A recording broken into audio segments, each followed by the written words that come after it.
ከካራም ቢወጣ ዳዊት በእንባው አልጋውን እስኪያርስ ድረስ ቢያለቅስ አባቶቻችን ነቢያት ሁሉ ቢደክሙ ዲያብሎስን ድል መንሳት የቻለ ማንም የለም። ሁሉንም የበኩር ልጁ አድርጎ ይገዛቸው ነበረ።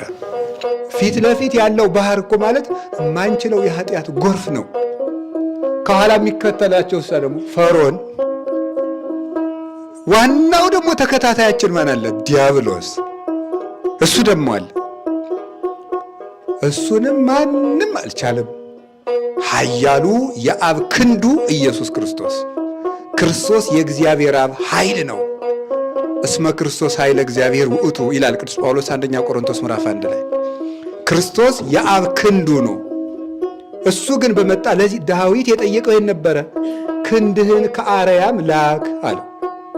ከብዙ ውሆችም አድነኝ።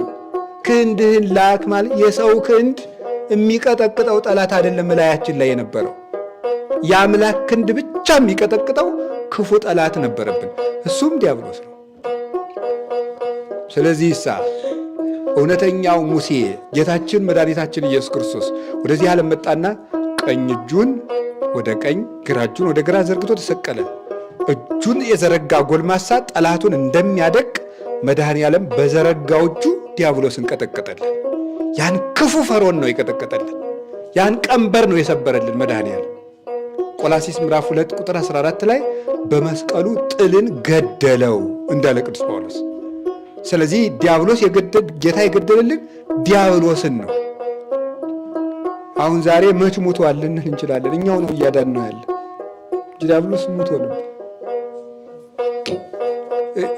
መጽሐፍ ምንድነው የሚለው?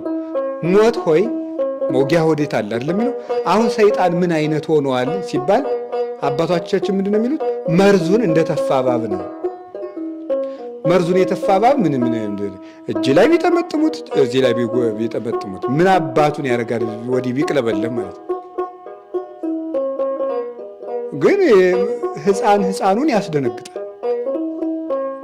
አሁን እኔና እናንተ ነው ሕፃን ማለት እንደኔ ያለው የእምነት ብስለት የሌለው የቅድስና ብስለት የሌለው እኔን ሲያስፈራራኝ ነው የሚያድር፣ ሲያሯሩጠኝ፣ ሲያጨናንቀኝ ይውላል። እኔን ደካማው ለልጅ ነው እንጂ የሚያስደነግጥ ያኛው አታይ መርዙ ተፍቷል፣ ይሄ ምንም አያረገም ብሎ ይደፍረዋል።